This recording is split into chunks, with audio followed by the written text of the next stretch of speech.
어느 날 중학교 3학년인 저희 아이가 할 이야기가 있다고 했습니다. 학교 생활에 무슨 문제가 있나 걱정되는 마음에 대화를 이어갔죠. 근데 생각지도 못한 이야기를 꺼냈습니다.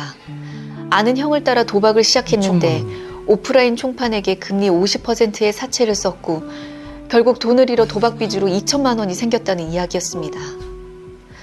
아이가 흘리는 눈물을 보고 오히려 더 중독이 심해지기 전에 상황을 알 수 있어서 다행이라는 생각이 들었습니다. 저는 전문가에게 상담을 받아봐야겠다고 생각했죠. 안녕하세요. 안녕하세요, 변호사님. 저희 아이가 도박을 한 모양이에요. 그래서 상담이 필요해서 왔습니다. 학생 도박 문제로 오셨군요. 사실 최근 청소년의 도박 문제는 이미 심각한 수준까지 올라왔습니다. 2022년 청소년 도박 문제 실태 조사에 따르면 재학 중인 청소년 중 4.8%가 도박 문제에 노출된 것으로 나타났습니다. 그러니까 학교를 다니는 청소년 100명 중 5명이 도박을 경험한 거죠. 4.8%요? 생각보다 흔하게 경험할 수 있는 모양이네요. 아는 형이나 주변 친구들의 권유로 시작하는 경우도 있고, 가정 내에 도박을 하는 사람이 있거나 주변 환경에 도박장이 있어서 접하는 경우도 있습니다. 물론 요즘에는 오프라인뿐 아니라 온라인 도박도 있으니 접근이 더 쉬울 수도 있고요. 상황은 사전에 전달을 다 받아서 알고 있어요. 이번 도박빚은 부모님께서 도와주신 것 같은데 계속 도박을 하다가는 더 큰일이 될 수도 있습니다. 단순히 돈뿐 아니라 도박은 범죄이기 때문에 당연히 처벌을 받을 수도 있죠. 일반 도박의 경우 형법 제246조 제1항에 따라 1,000만 원 이하의 벌금형에 처해질 수도 있고, 상습 도박의 경우 형법 제246조 제2항에 따라 3년 이하 징역 또는 2천만 원 이하의 벌금형에 처해질 수도 있습니다. 게다가 불법 도박으로 조사를 받던 20대 청년이 고등학생 때부터 이어오던 도박으로 인한 범죄 경력 때문에 준비 중이던 경찰 공무원 시험을 포기해야 했던 사례도 있었습니다. 학생 도박 문제로 어린 시절의 일탈로 보기에는 확실한 범죄거든요. 그럼 전 어떻게 되는 건가요? 형사처벌이냐 소년법상 보호처분이냐를 궁금해하는 것 같은데 맞죠? 학생은 미성년자니까 구체적인 사건의 내용, 재범 가능성이나 반성 여부 등에 따라 결과가 달라지겠죠. 저희 아이가 도박을 할 줄은 정말 몰랐어요. 기껏해야 간식 내기 정도? 그런 건 할 줄 알았죠. 근데 도박 빚이 2천만 원이나 된다고 하니까 너무 당황스럽고 어쩌다 일이 이 지경까지 왔는지 모르겠어요. 간식 내기 같은 게 시작이었을 수도 있죠. 네? 돈 내기 게임. 도박 행동을 어린 나이에 시작할수록 도박 문제는 심각해질 가능성이 높습니다. 많은 어른들이 간과하는 게 간식 내기나 인형 뽑기, 캐릭터 카드 뽑기 같은 것들이죠. 학생도 많이 해봤죠? 네, 그럼요. 인형 뽑기 같은 거는 정말 많이 했어요. 원하는 걸 뽑기 위한 과도한 금액에 지출한 경험이나 뽑은 물건을 현금으로 매매하여 이익을 창출하는 경험 같은 행동들이 반복되면 도박을 하게 만드는 사행심을 촉발하는 요인이 됩니다. 그리고 앞서 말씀드렸지만 최근에는 스마트폰의 발달로 불법 온라인 도박 또한 주를 이루고 있습니다. 청소년들이 도박에 접근하기가 더욱 쉬워지고 있다는 거죠.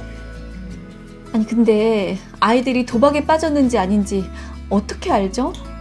당연히 관찰, 그리고 관심이 필요합니다. 부모님에게 용돈을 자주 요구하거나 아르바이트를 꼭 해야 한다며 집착하는 경우도 학생 도박의 징후가 될 수 있습니다.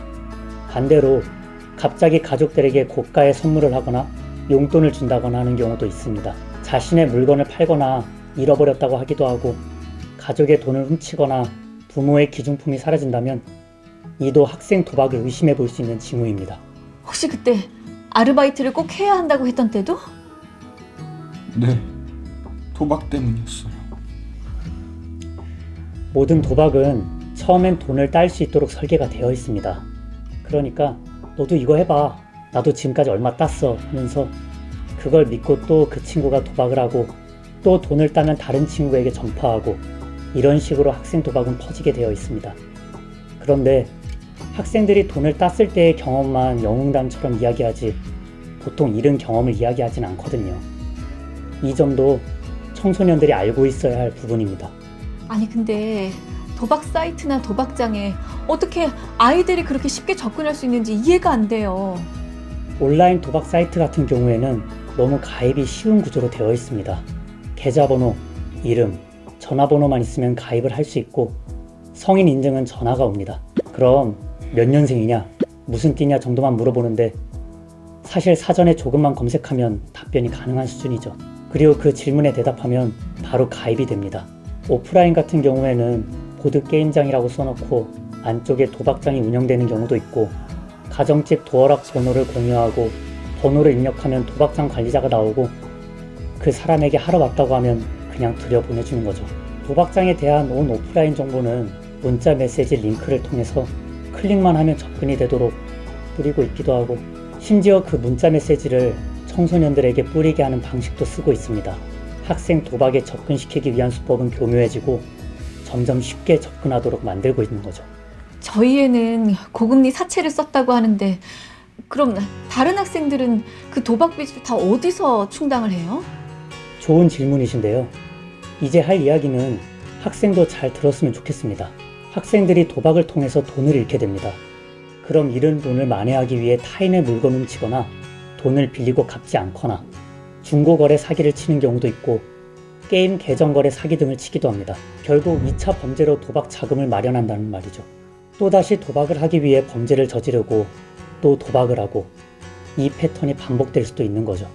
이미 도박을 통해 피해를 입었지만 어쩌면 더 큰 일로 이어지지 않은 건 정말 부모님 말씀처럼 다행인 걸지도 모릅니다.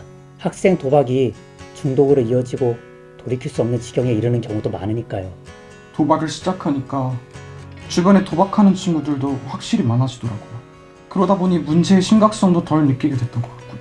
사전에 말씀해주신 것처럼 제가 도박에 대해 조금만 더 알고 있었다면 이렇게까지 도박에 빠지진 않았을 것 같아요. 맞아요. 학생 도박은 중독에 대한 치료도 중요하지만 더 중요한 건 예방입니다. 사례를 많이 아는 것도 당연히 중요하겠고 유해 환경으로부터 청소년들을 애초에 보호할 수 있으면 정말 좋겠죠. 그럼 학생 도박 문제를 예방할 정보를 얻거나 상담을 받을 수 있는 곳이 있을까요? 당연합니다. 예방과 치유에 관심이 있으시면 유튜브에 도박 엔딩이라는 한국 도박 문제 예방 치유원에서 운영하는 채널이 있습니다. 그리고 이 한국 도박 문제 예방 치유원에서 운영하는 각종 SNS 채널을 팔로우하시거나 등록하시면 도박 문제에 대한 예방 정보를 얻으실 수 있을 겁니다. 만약 학생이 도박에 노출된 상태라면 1336번을 통해 전화나 문자 상담이 가능하고 넷라인이라는 사이트에서 온라인 상담도 가능합니다. 물론 메신저 어플을 통한 챗봇 상담도 가능합니다. 방금 말씀해주신 것들 전 전혀 몰랐어요. 저도요. 그럼 조금 더 설명을 드리면 좋겠네요. 일반적으로 상담을 신청하시면 심리평가를 통해 도박 문제를 종합적으로 평가해 볼 수도 있고 개인 및 집단 상담을 받을 수도 있을 겁니다. 병원 치료를 지원해 주는 경우도 있고 재정과 법률 문제에 대처할 수 있도록 법적 전문가의 자문을 제공하기도 합니다. 오늘 저와 여러분의 경우처럼 말이죠.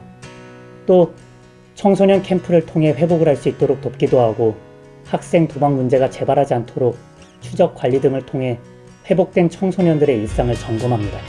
이러한 치유 방법들은 모두 상담 신청을 했을 때야 비로소 접할 수 있는 것들입니다. 상담을 신청하시고 치료 계획을 수립하는 것 잊지 않으셔야 합니다. 정말 오늘 도움이 많이 됐어요. 오늘 말씀해주신 것들 진작에 알았더라면 우리 애가 도박에 빠지진 않았을 텐데 뭔가 제 잘못인 것 같아요. 아니에요, 엄마. 죄송해요. 제 잘못이에요. 아니야, 네. 괜찮아. 도박 문제가 없는 건강한 사회를 만들기 위해서는 보호자 및 학부모들의 올바른 인지와 관심이 필요합니다. 갈수록 저연령화되고 있는 학생 도박 문제에 우리 아이들이 노출되지 않도록 도박 문제에 마침표를 찍어주세요.